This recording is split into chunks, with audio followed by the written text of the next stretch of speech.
네, 안녕하세요.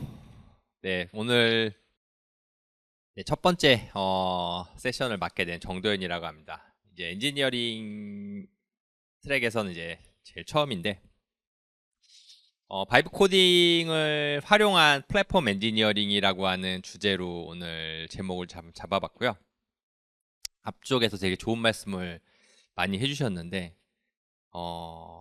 약간 좀 사족을 달자면은 다들 좀 걱정도 있으시고 실제 해보신 분들은 하면서 되게 고민이 많으신 게 이게 내가 하는 게 이게 맞는 건가? 그 생각을 제일 많이 하시더라고요. 근데 이제 그거 너무 걱정 안 하셔도 될게요. 일단 해보시고 그리고 요런 기회가 있으면은 그러니까 유저 그룹 같은 데 가서서 좀 발표나 아니면 다른 분들하고 교류를 좀 많이 해보시기 바랍니다. 그래서 이건 내 아이디어는 진짜 쇼 가는 건데 나만 어떻게 잘 써봐야 되지? 예, 그런 생각은 안 하셔도 될 것 같아요. 다 딴 사람들도 비슷한 생각 다 하고 있고 그리고 이게 내가 하는 게 맞는 건가 그런 생각 하시기보다도 저는 이렇게 하는데 여러분들은 혹시 어떻게 하세요? 좀 그런 어, 생각 같은 것들을 경험 같은 것들을 좀 공유하시면서 좀 검증도 받으시고 또 더 좋은 아이디어 있으면은 그런 것들도 이렇게 배워보시고 그러시면 좋을 것 같습니다. 그래서 제 생각에는 아까 이제 석찬님께서 어떤 아키텍처에 대한 공부도 더 많이 해야 된다 그런 말씀도 해주시고 그랬는데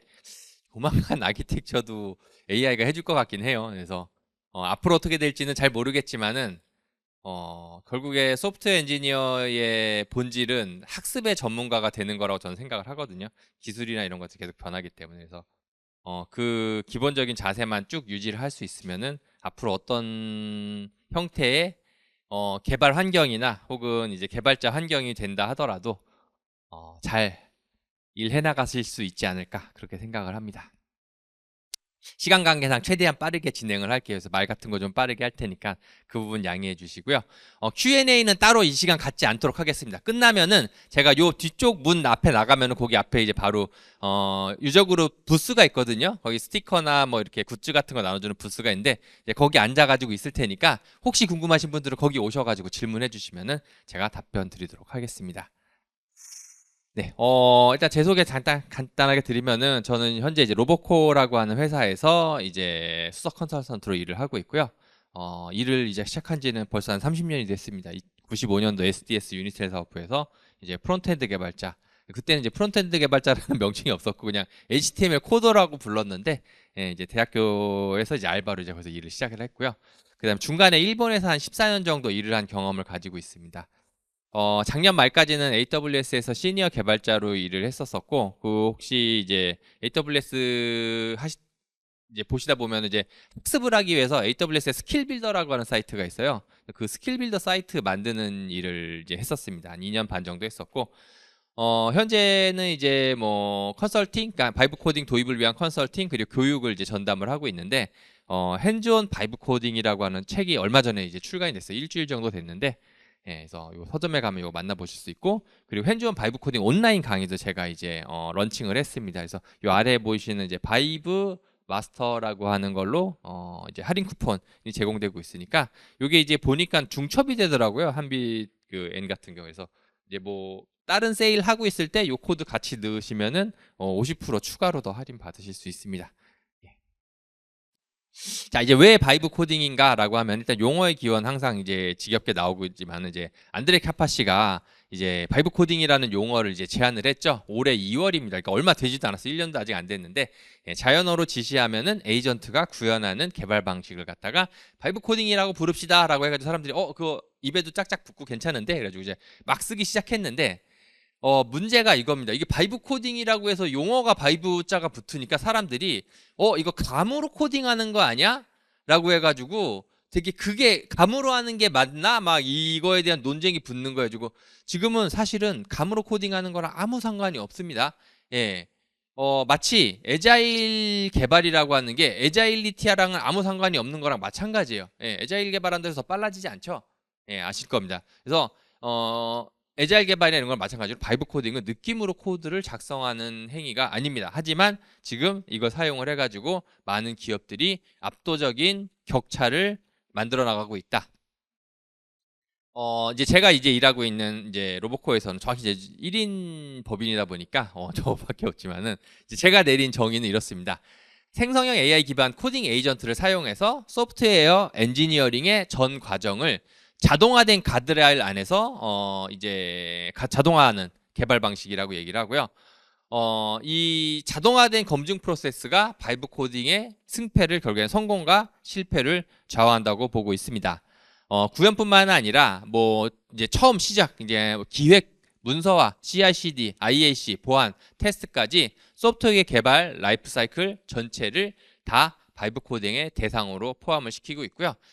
제가 이제 강조하는 거는 AI도 믿지 말고 사람도 믿지 말고 믿을 수 있는 프로세스를 구축하는데 거기에 신경을 쏟아야 된다. 이 바이브 코딩이라고 하는 것 자체가 낼 수 있는 생산성은 결국에 이제 AI를 어떻게 잘 우리의 이제 조력자로서 사용할 수 있느냐에 달려 있는데 결국에는 1인 개발자도 엔터프라이즈급의 아키텍처를 설계나 구현하거나 배포하는 것을 가능하게 해준다라고 할 수가 있습니다. 작업 내용에 따라서는 뭐 주 단위로 발생 혹은 거의 연 단위까지는 아니어도 개발자 혼자서 만들었다 그러면은 뭐 한두 달 걸릴 수 있는 작업들도 반나절 만에 작업을 끝낼 수 있기도 합니다. 코드뿐만이 아니라 문서나 테스트, 배포 이런 부분들까지 모두 수준 높은 자동화를 달성할 수 있게 해주고요. 그리고 바이브 코딩이 이제 여러분들 처음에는 간단한 것부터 시켜서 이렇게 해 나가시다가 어느 일정 수준 정도에 도달하게 되면 제가 말씀드린 뭐 여러 가지 자동화된 가드레일이라든지 이런 프로세스라든지 이런 것들이 어느 일정 수준에 도달하게 되면은 이제 병렬화라고 하는 걸 사용할 수 있게 됩니다. 그냥 에이전트한테 네가 끝까지 한번 쫙 만들어 봐라 라고 하는 부분들을 갖다 지시를 하면은 걔가 이제 쭉 만들게 되고 마치 이제 이제 만화 같은 데서 나오는 분신술처럼 얘가 여러 개의 뒤쪽에서 이제 프로세스를 띄워가지고 배수의 형태로 생산성을 끌어올리는 게 가능해지게 됩니다. 그래서 사람은 결과 확인하고 다음 거 지시하고 다음 거 지시하고 기획하고 이런 종류의 작업을 반복해서 진행을 할 수 있게 되는 거죠.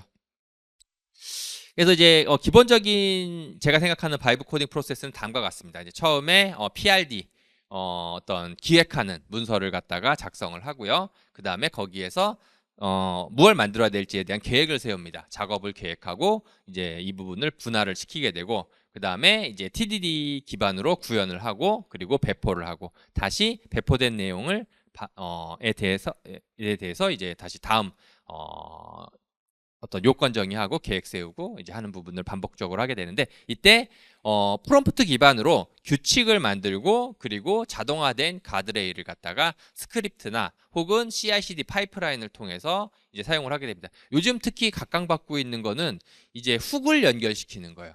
여러 뭔가가 아까도 이제 잠깐 앞쪽에서도 설명했었죠. 얘가 코딩 끝냈어. 그러면 야, 네 코딩 제대로 된 거야? 리뷰하는 거. 이것도 훅을 통해서 할 수 있고요.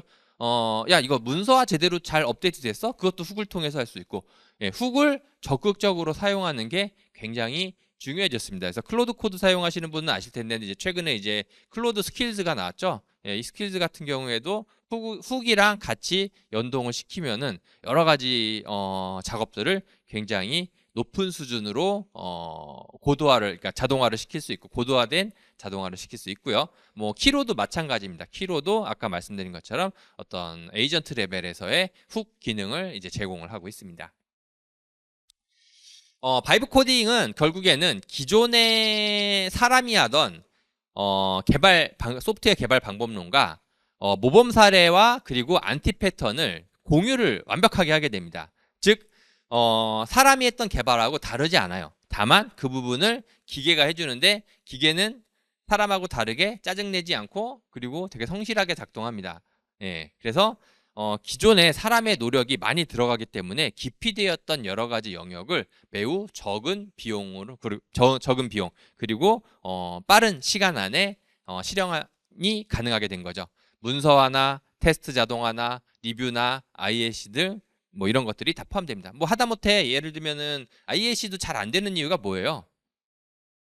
좋은 건 다들 알죠. 잘 안 되는 이유.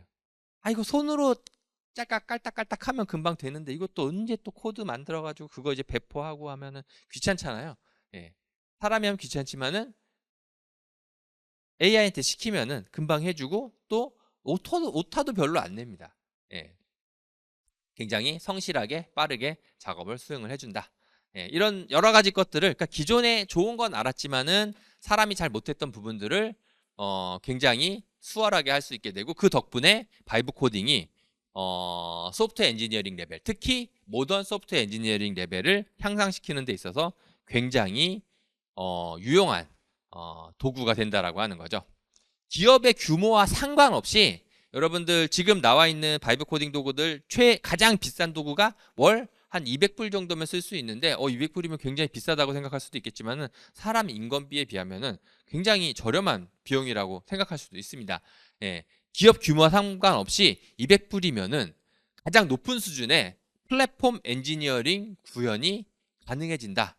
즉 바이브 코딩 도구를 사용해 가지고 굉장히 높은 수준의 플랫폼 엔지니어링을 구현할 수 있게 된다. 몰라서 못할 뿐이지 알기만 하면은 여러분들 누구나 똑같이 따라서 해보실 수 있습니다.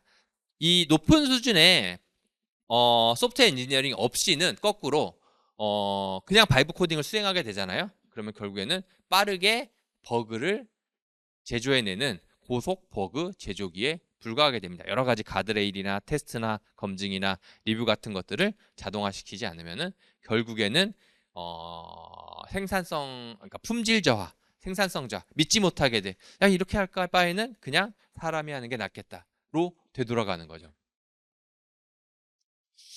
좀 더 구체적으로 바이브 코딩의 이 플랫폼 엔지니어링에 어떻게 사용할 수 있는지 이 부분을 좀 살펴보도록 하겠습니다. 먼저 이제 플랫폼 엔지니어링에 대해서 좀 정의를 내려볼 필요가 있는데요. 이 플랫폼 엔지니어링이라는 하는 거는 이제 서비스 그 자체보다는 서비스 개발을 좀 더 편하게 할 수 있도록, 즉 개발자들이 스스로 서비스를 설계, 배포, 운영할 수 있도록 하는 내부 개발자 플랫폼입니다. 예, 이 인터널 디벨로퍼먼트 플랫폼을 구축하는 엔지니어링 영역을 말하는 거고요. 데브옵스라고 예전에 불렀던 거에서 조금 더 확장된 개념이라고 보시면 될 것 같아요. 핵심적인 구성 요소는 셀프 서비스 인터페이스. 그러니까 개발자들이 필요한 거 있으면은 직접 뭔가 스스로 구현할 수 있다. 대표적인 셀프 서비스 인터페이스가 AWS입니다. 개발자들이 인프라가 필요해, 서버가 필요해. 그러면은 직접 서버를 띄울 수 있게 해주자. 이게 AWS죠. 네. 네. 그래서 외부에 의존하지 않고 개발자들이 직접 할 수 있도록 하는 인터페이스를 만든다든지, 혹은 자동화된 워크플로우를 만든다든지, 대표적인 게 이제 CI/CD죠. 그 다음에 공통 템플릿과 가이드라인을 제공한다든지, 요거 이제 문서화에도 가깝고, 또 템플릿도 템플릿대로 뭐 여러 가지 예를 들면 스캐플로딩을 만든다든지 이런 것들이 이제 포함되는 거고요. 보안 정책을 자동화한다든지 내재하는 것, 그리고 사용자 중심 설계 같은 것들을 설계에 대한 부분들을 이제 문서화하거나 혹은 이제 프로세서화하는 것들이, 이런 것들이 모두 포함이 되게 되는데, 예, 이런 부분들을 이제 통칭해서 이제 플랫폼 엔지니어링이라고 하고, 보통 지금까지는 어느 정도 규모가 있는 회사들의 전유물처럼 여겨졌던 것이 이제 사실입니다. 하지만 이제 이런 플랫폼 엔지니어링을 이제 하려고 하면은 규모가 큰 회사라고 하더라도 여러 가지 좀 난관들이 있죠. 우선 첫 번째는 팀마다 다 다른 언어나 스택을 사용하는 경우가 많고요.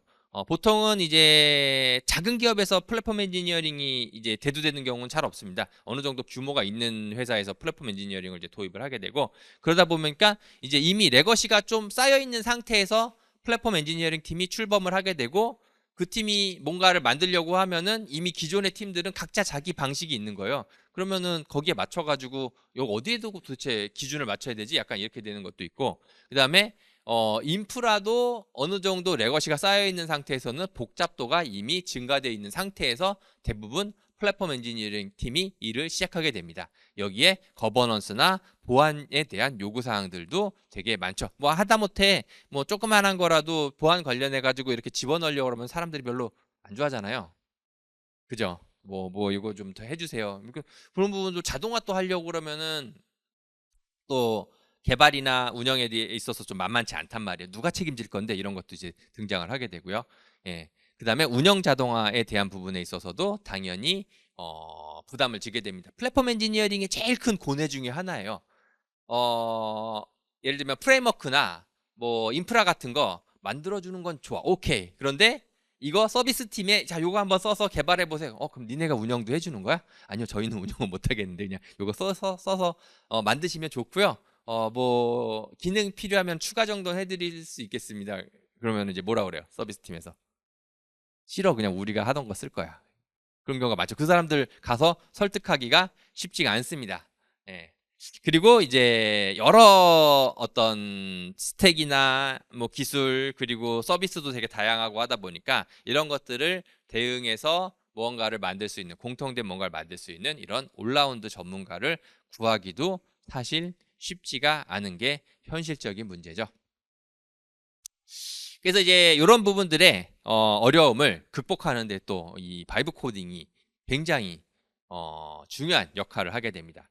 우선 이 바이브 코딩을 사용을 하게 되면 각종 도구 제작하는 것들, 그냥 프롬프트만 가지고도 개발과 운영에 필요한 도구들을 빠르게 생성해낼 수 있습니다. CLI 도구도 있을 수 있고, 뭐 요즘에 이제 유행하는 MCP 같은 것도 사용할 수 있고요. 그냥 매뉴얼 작업 같은 거 순식간에 할 수 있어요. 리드미를 포함해가지고 모든 팀원들 혹은 새로, 그러니까 프로젝트 내부, 외부 인원들을 필요한 다양한 매뉴얼들, 뭐 지침서, 템플릿 이런 것들을 생성해낼 수 있습니다. 그리고 수동 승인하는 부분들도 자동화시킬 수 있어요. 처음에는 반자동으로 AI가 한 부분들 사람이 한 번씩 살펴보면 되겠지만은 이제 어느 정도 좀 피드백을 거쳐가지고 프롬프트도 추가하고 해가지고 이런 거는 이런 식으로 해라라는 것들이 검증이 끝나게 되면은 그 다음부터는 그냥 AI한테 대부분 믿고 맡기고 사용하도록, 그러니까 그 승인을 하도록 그렇게 할 수가 있습니다. 이걸 이제 휴먼 인 더 루프 기반 반자동 승인이라고 하는데, HITL이라는데, 앞으로 이러한 방식으로 처음엔 AI한테 맡기고 사람이 한번 보고 나중에는 그냥 완전히 AI한테 맡기는 식으로 하는 승인이 많이 이제 늘어나게 될 거라는 걸 이제 바이브 코딩에서는 이제 많이 경험해 보실 수 있을 것 같고요. 그리고 이제 문서화 뭐 아까 말씀드린 매뉴얼 작업이랑 이제 연장선상에 대한 부분인데, 코드와 동기화된 문서 같은 것들 자동으로 생성 또는 업데이트 할 수 있는데, 아까 말씀드린 것처럼 뭐 훅을 사용해 가지고 이것도 완전히 자동화 시킬 수 있습니다.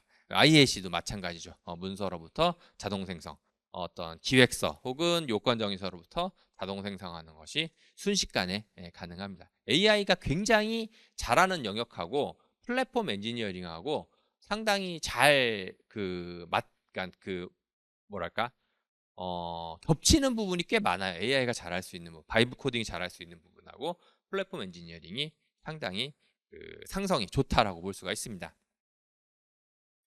아마존 베드락하고 이제 큐 디벨로퍼에 대한 얘기도 잠깐 하고 넘어가려고 하는데요. 이제 아마존 베드락과 큐 디벨로퍼가 사용하는 이 클로드 모델은 소프트웨어 개발 라이프 사이클에 대한 전반의 활동을 잘 이해하고, 그리고 다음에 어떤 걸 해야 될지에 대한 예측을 할 수 있도록 훈련이 되어져 있습니다. 도구 사용도 상당히 잘하는 편이고요. CLI 같은 것들 포함해가지고 그리고 이제 개발 문서 작성이라든지 테스트라든지 디버깅이라든지 인프라 관련 작업들도 상당히 높은 수준으로 이해하고 잘 합니다. 그러니까 사실상 이제 뭐 AWS 유저 그룹이라서 얘기를 하는 게 아니라 현 시점에서 가장 뛰어난, 이제 바이브 코딩에 있어서 가장 뛰어난 성능을 제공하는 게 클로드 모델이에요. 아직까지는 다른, 제가 개인적으로 판단하기에는 다른 여러 모델들하고는 한 반년 정도의 차이가 꾸준히 유지가 되고 있습니다. 특히 이제 프라이빗 테넌시, 즉 이제 다른 회사들하고 API, 그러니까 LLM 모델 같이 쓰지 말고 우리 회사 전용으로만 데이터가 왔다 갔다 했으면 좋겠다라고 하는 경우에는 사실상 아마존 베드락 외에는 거의 선택지가 없습니다. 아마존 베드락에서 클로드를 호스팅을 하고 이 클로드 엔드포인트, 그러니까 베드락으로 엔드포인트를 바꿔가지고 클로드 코드나 뭐 키로나 여러 가지 서비스들을 이제 프라이빗하게 호스팅되는 인프라에서 사용을 할 수가 있고요. 특히 이제 큐 디벨로퍼 같은 경우에는 기업 고객을 위한 모니터링이나 감사 기능을 상당히 잘 제공을 하고 있습니다. 아마 조만간 키로에도 그런 이제 엔터프라이즈 관련된 기능들이 많이 추가가 될 것 같은데, 이미 추가됐나요? 혹시 이제 감사 기능 있나요? 키로에? 저는 키로를 최근에 안 써봐가지고. 네. 어떤 회사든지 이제 이 감사 기능이 없으면은 뭐 실질적으로 우리 회사 직원들이 이걸로 뭘 하는지를 감시하겠다는 그런 게 아니라 감사를 할 수 있는지 없는지를 갖다가 컴플라이언스에서 요구를 합니다. 그것 때문에 어쩔 수 없이 그 기능을 제공을 해야 돼요. 예, 그런 측면에 있어서는 Q 디벨로퍼나 이런 부분들이 이제 베드락 같은 것들이 굉장히 뛰어난 그런 기능을 제공을 한다. 자, 이제 마지막 거의 섹션인데요. 바이브 코딩 활용해서 실제 플랫폼 엔지니어링을 제가 구현한 사례를 좀 소개를 시켜드리도록 하겠습니다. 첫 번째 이제 문서화인데요. 여기에 있는 요 그림은 이제 클로드 사용해가지고 이제 그린 거고요. 직접 그린 게 아니라 이제 그 드로우아이오 있잖아요. 드로우아이오가 저장을 할 때 XML로 저장합니다. 그래서 클로드한테 드로우아이오 포맷으로 XML로 저장해 달라고 해가지고 요 그림을 그리도록 한 거예요. 예, 요 아키텍처를 그리도록 한 거고, 여기에 보시면은 이제 보통 많이들 이제 머메이드 사용하시는데 아키텍처 다이어그램이 조금만 복잡해져도 사실 머메이드로는 커버하기가 좀 어려운 측면이 있습니다. 그래서 되게 대규모의 복잡한 다이어그램을 그리고자 할 경우에는 이제 드로우아이오를 쓰실 수 있는데, 여기 보시면 이제 AWS 서비스 아이콘들도 지금 쓰고 있잖아요. 요 아이콘 쓴 거는 어떻게 썼냐면은 드로우아이오가 이제 자바스크립트로 된 클라이언트를 제공을 합니다. 그래서 그 클라이언트가 이제 오픈 소스로 공개가 돼 있어요. 그리고 그 클라이언트 오픈 소스를 이제 리버스 엔지니어링 해가지고 그 안에 있는 요 아이콘 아이디들을 뽑아냈어요. 뽑아내가지고 아이콘 아이디를 제가 표로 만든 다음에 그 표를 클로드가 참조를 해가지고 이런 다이어그램을 그리도록, 다이어그램 그릴 때 그 아이콘 아이디를 사용을 해가지고 AWS 서비스 아이콘들을 넣어서 그리도록 그렇게 해가지고 이제 만든 다이어그램이 되겠습니다. 뚝딱 해가지고 이제 바로 만들어낸 그림이고요. 이제 이렇게 그려진 XML로 그려진 다이어그램은 약간 좀 뭐랄까 정렬 같은 게 안 맞거나 그런 경우가 있어요. 그런 거는 이제 손으로 살짝 당겨가지고 잠깐만 이렇게 수정을 해줘도 상당히 그 보기 좋은 다이어그램을 금방 그릴 수가 있습니다. 요건 이제 다이어그램뿐 이제에 대한 것만 했고, 그 외에 뭐 기존 아키텍처를 분석해서 문서한다든지 API 뭐 사양서 만든다든지 등등등등 해가지고 거의 대부분의 경우에 문서화 굉장히 잘해주고, 특히 얘가 잘해주는 게 리듬이 엄청 잘 만들어져요. 리듬이. 그래서 그런 부분들 적극적으로 활용하시면 좋을 것 같습니다. 그 다음으로는 이제 ISC 개발 자동화인데, 이 ISC 개발 같은 경우에는 이제 ISC가 사실 선언형이잖아요. 이 말 그대로 바이브 코딩에 있어서는 사람의 언어를 코드로 바꿔주는 그런 이제 이게 핵심적인 부분이다 보니까 문서화만 잘 돼 있으면은 그것을 바로 IAC로 이제 바꾸는 게 굉장히 편리합니다.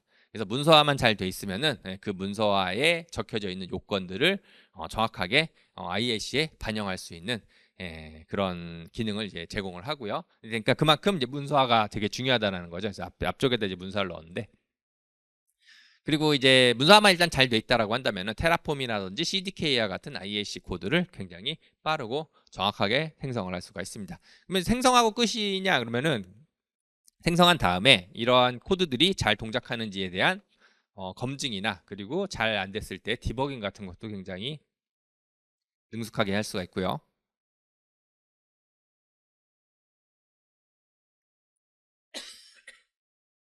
IAC뿐만이 아니라 이제 테스트나 검증, 배포 파이프라인까지 전부 자동으로 생성할 수가 있습니다.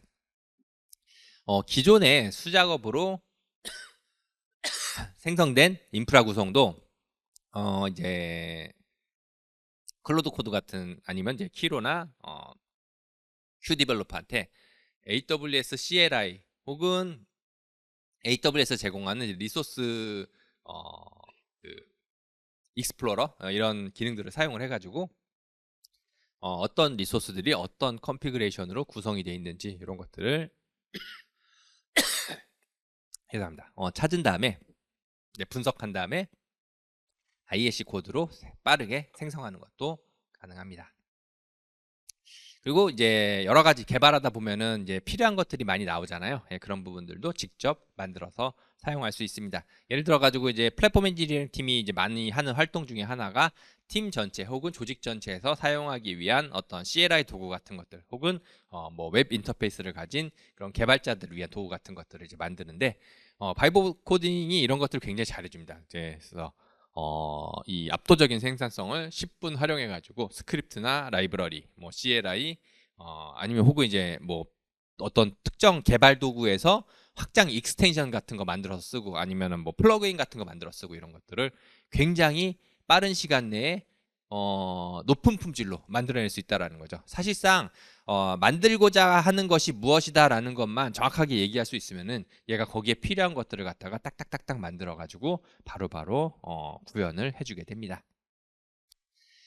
그 밖에 이제 운영 자동화 같은 것도 이제 해줄 수가 있는데 요건 사실 이제 데브옵스 쪽에 직접적으로 연결되는 부분이긴 하지만은 또 플랫폼 엔지니어링이 많이 이제 좀 좀 뭐랄까 많이 이제 떠안고 있는 과제 중에 하나이기도 해요. 예를 들면은 문제가 발생했을 때 로그 분석해가지고 이상을 탐지하고 이제 거기에 대한 원인 같은 것들 찾아내가지고 이제 초등 보고서를 내준다든지 혹은 거기에서 좀 더 나가가지고 아예 그냥 얘가 알아서 거기에 대한 대처를 하도록 그렇게 만들어줄 수도 있습니다. AWS 클라우드워치의 알람이나 대시보드 같은 것들 손쉽게 기획하고 구현하는 것이 가능하고요. 그 다음에 이제 뭐 운영에 필요한 각종 문서, 런북 같은 것들도 자동으로 생성하도록 할 수가 있습니다.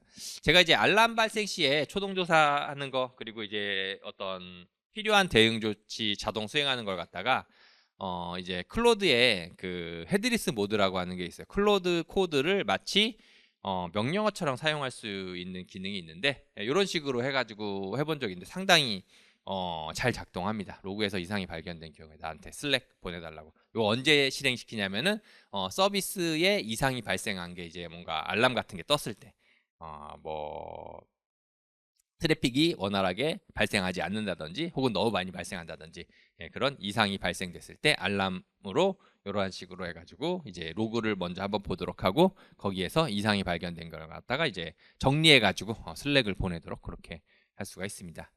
그 밖에 뭐 이제 슬랙이나 지금 이제 슬랙도 나왔는데 슬랙이나 MS 팀즈와 같은 여러 협업 도구들과 손쉽게 통합해서 사용하는 것도 가능하고요. 보안 자동화도 굉장히 중요한 부분인데 이제 AWS 컴피그 규칙 같은 거 자동으로 생성한다든지 이제 컴피그에서 사용하는 람다 함수들 같은 것들도 진짜 순식간에 만들어낼 수 있습니다. 그 밖에 이제 가드듀티나 인스펙터의 이제 결과 같은 것들도 분석할 수 있고요. 취약점 수정에 대한 패치 스크립트를 작성한다든지 혹은 이제 ISMS, ISO 27001의 점검표를 기준으로 해가지고 우리 회사의 보안이 이런 컴플라이언스들을 만족시킬 수 있는지에 대한 점검도 손쉽게 할 수가 있습니다. 실제 제가 이제 개발한 사례인데 벌써 이제 시간이 1분 남았나요?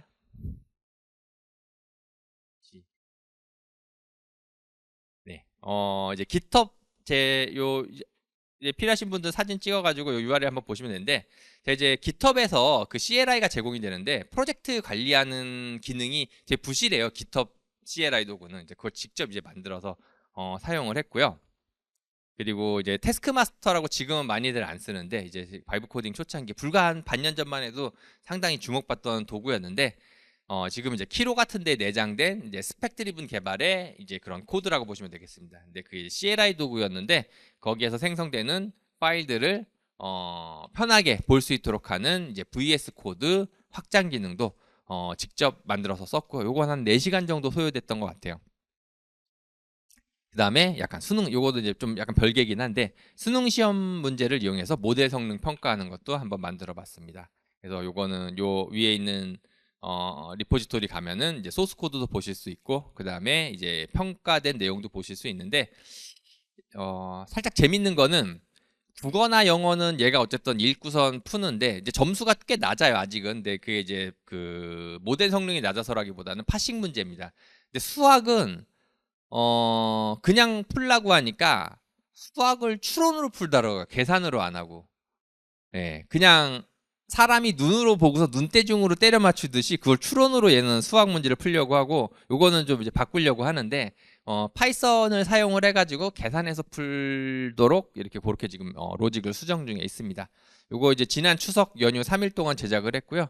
하루 한 2~3시간 정도 사용해서 총 한 8시간 정도 소요가 된 것 같습니다. 대부분 이제 문제 파싱하는 거에 좀 많이 어려움이 있었고, 예, 전 과정을 다 바이브 코딩으로 진행했다. 요거는 이제 왜 했냐면은 모델을 가지고 내가 필요로 하는 도구를 사용하는데 이제 어떻게 할지에 대한 걸 갖다 이제 하기 위해서 만든 거고요. 네, 그래서 결론입니다. 모범 사례 학습이 더욱더 중요해졌습니다. 알기만 하면 여러분들 다 하실 수 있고요. 아키텍처뿐만이 아니라 프로세스에 있어서도 바이브 코딩에 적합한 패턴들이 많이 등장하게 될 것으로 예상을 합니다. 바이브 코딩과 모던 소프트웨어 엔지니어링은 상호 보완적인 관계에 있기 때문에 모던 소프트웨어 엔지니어링에 대한 공부를 갖다가 더 많이 하실 걸 저는 추천을 드립니다. 그 모던 소프트웨어 엔지니어링에는 책이 있어요. 이제 그거 한번 꼭 보시길 추천을 드리고요. 그리고 클로드 스킬과 같은 유활한 기술들이 이제 빠르게 등장하고 있기 때문에 트렌드를 습득하고 업무에 적용하는 것이 생산성과 직결된다라고 볼 수가 있습니다. 마지막으로 이제 진짜 마지막인데 팁 필요하면은 라이브러리나 CLI, MCP와 같은 도구들 직접 한번 만들어서 써보시기 바랍니다. 최대한 100% 바이브 코딩으로 프로젝트를 좀 진행을 해보시고요. 프롬프트는 재활용할 수 있는 명령어나 워크플로우 형태로 제작을 한번 해보시기 바랍니다. 원하는 결과가 나오지 않은 경우에 조금씩 이렇게 고치는 게 아니라 이전에 프롬프트 마지막 성공한 프롬프트를 롤백 해가지고 원인 분석하고 문서나 프로세스부터 수정해서 다시 한번 얘한테 쭉 처음부터 한번 자동으로 하도록 이제 시키는 방식으로 하는 걸 추천을 드리고요. 그 다음에 이제 제가 이제 사용하는 그 학습 리소스들이에요. 저는 이제 아르민 로나워라고 그 이제 파이썬의 그 뭐죠 플라스크, 플라스크 프레임워크 만드신 분이 있는데 이분 블로그나 유튜브가 굉장히 유용합니다. 그래서 그거 강력하게 추천드리고 클로드 코드 공식 문서도 정말 좋은 내용들이 많아요. 그래서 아직 안 보신 분들 있다면 꼭 한번 보시기 바랍니다. 툴을 뭘 쓰던지 간에 상관없이 굉장히 좋은 내용들이 많이 들어있고요. 특히 이제 커먼 워크플로우라고 하는 부분 꼭 읽어보시기 바랍니다. 그리고 이제 제가 이제 운영하는 로보코어에 이제 블로그가 있습니다. 로보코어 IO에 가시면 이제 블로그 글들이 있으니까 거기에도 한번 보시길 추천드리고요. 그다음에 AWS 기술 블로그에도 정말 좋은 글들이 많이 올라요. 이제 석찬님이 아까 이제 앞으로 이제 필진으로 지금 이제 참여를 하고 계신데, 네, 이제 좋은 내용들 많이 올라오니까 거기 내용들, 그리고 이제 제가 만든 이제 바이브 코딩 뉴스 단톡방이 있습니다. 카카오톡 단톡방이 있으니까 그쪽에 오셔도 좀 최신 소식 같은 것들 많이 보실 수 있습니다. 네, 약간 시간 좀 오바됐는데 경청해 주셔서 감사합니다. 네.